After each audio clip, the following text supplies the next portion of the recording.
Merhabalar, mutfağıma hoş geldiniz. Rulo pasta yapıyorum ve sizlerle de tarifini paylaşacağım. 4 tane oda ısısında olan yumurtanın beyazını ve sarısını ayırıyorum.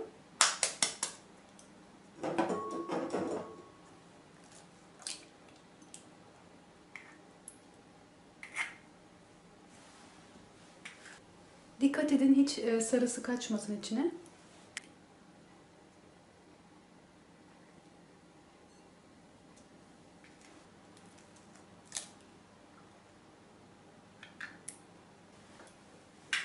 Mikserimizde yüksek ayarda çırparak yumurta beyazımızı kar haline getirelim. Bir çimdik de tuz koyuyorum.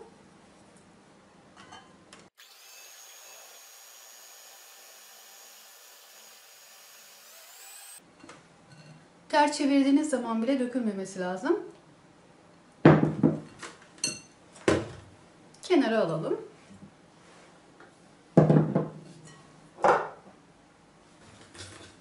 Yumurta sarısının içine bir çay bardağı şekeri dökün. Çırpmaya başlıyorum. Yarım çay bardağı da ılık suyum var. Onu da dökeceğim. Ve iyice köpürene kadar çırpacağım.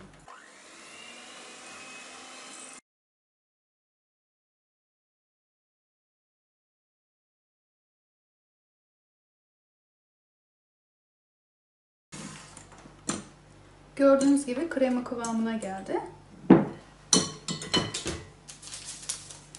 Bir paket vanilya koyalım. Bir su bardağı unumuzu eleyerek ilave edelim.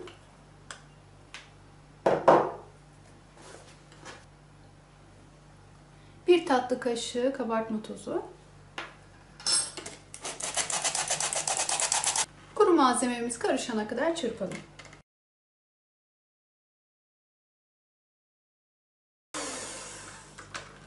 Mikserimizde işimiz bitti. Kaldırabiliriz. Kenarındaki unları da yedirelim.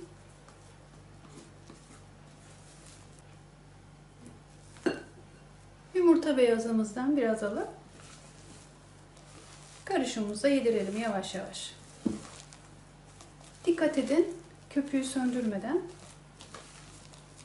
aşağıdan yukarıya doğru.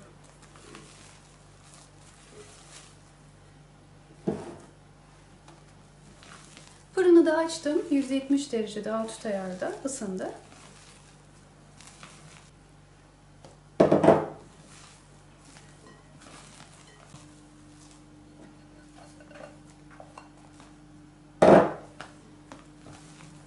Hazırladığımız karışımı fırın tepsimize döküyoruz. Pişirme kağıdı koydum bir tane.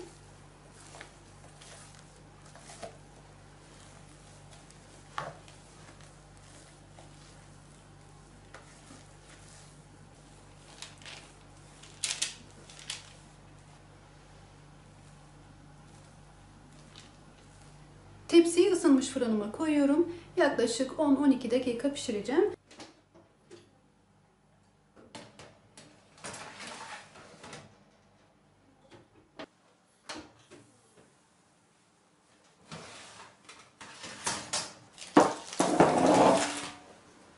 Sıcakken başka bir pişirme kağıdına ters çevirelim.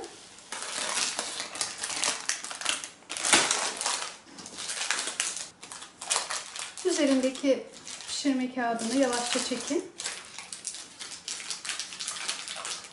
Bu işlemi fırından çıkar çıkmaz yapıyoruz. Kesinlikle soğumasını beklemeyin.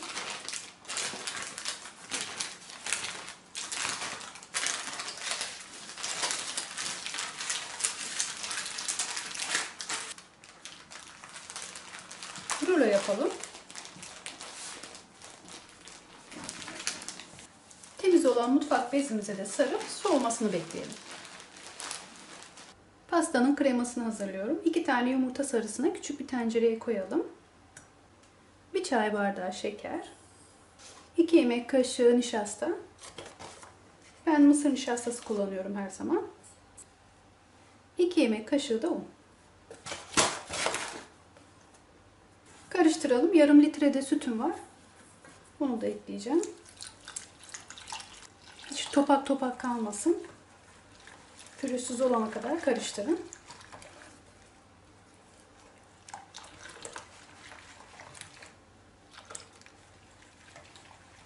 Tenceremi ocağa koydum. Altını da açtım.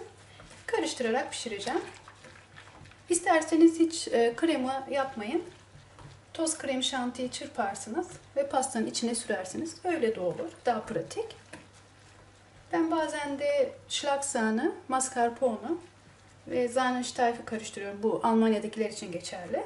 Burada bu malzemeleri bulmak çok kolay ve uygun fiyatı. 2 paket schlagsahne, yarım paket de mascarpone, 2 paket Sahnestäuffe ve 2-3 yemek kaşığı da pudra şekerini çırpın ve pastanıza sürün. Hiç karıştırmayı bırakmayın. Koyulaşana kadar bu şekilde ocağın başında karıştırıyorum. Koyulaştı. 1 paket vanilyamızı koyalım. Ocağın da altını kapattım. 1 parça da tereyağı. Ocaktan alalım ve karıştırarak tereyağımızı eritelim.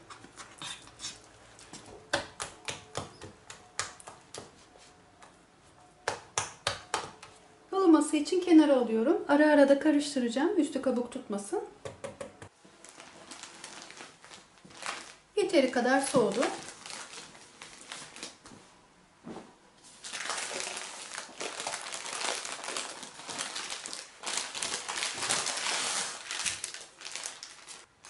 Ben tek kişilik porsiyonlar halinde hazırlayacağım.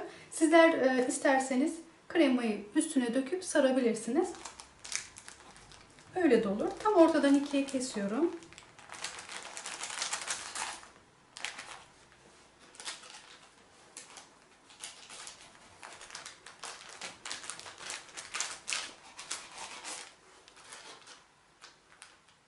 Küçük parçalara ayıracağım.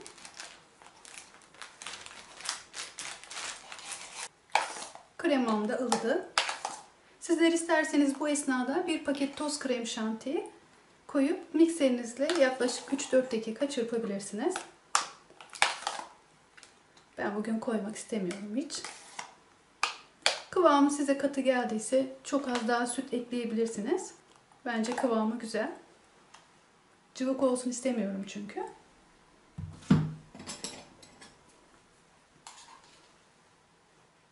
Her bir parçaya birer kaşık koyalım.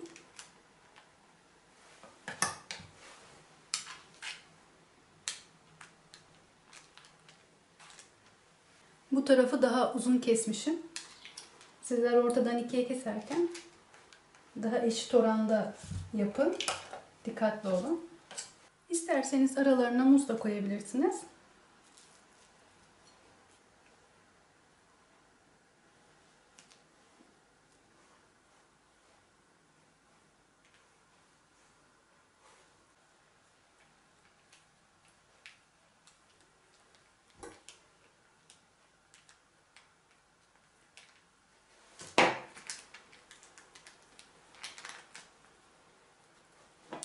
Pastalarımızı rulo yapalım.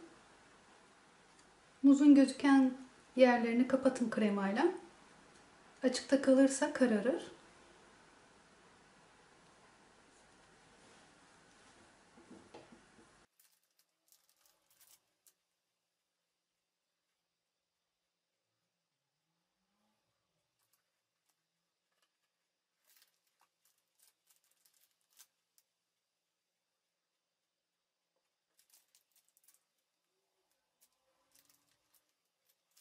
Bir paket toz krem şantiyi çırpacağım ve 1 saat buzdolabında bekleteceğim. Dinlendikten sonra da pastamın üzerine süsleyeceğim. Paketin üzerinde yazılan süt miktarını koyalım. 200 ml.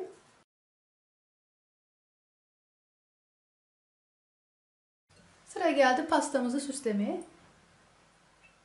Krem şantimizi üzerine sürelim ya da sıkma torbası ile şekil de verebilirsiniz. Hiç krem şanti koyulmayabilir. Bu tamamen sizin damak tadınıza kalmış. Çatalla böyle yapıyorum.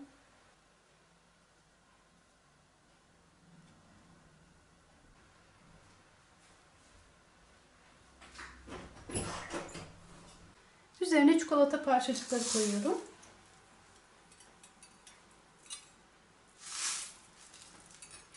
Pastanızı servis ederken üzerine çikolata sosu ve meyvelerle süsleyebilirsiniz.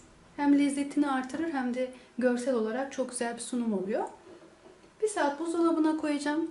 Biraz dinlendikten sonra da servis edeceğim. Bugünlük benden bu kadar. Tarifimin sonuna geldim. Başka videolarda görüşmek dileğiyle. Hoşça kalın.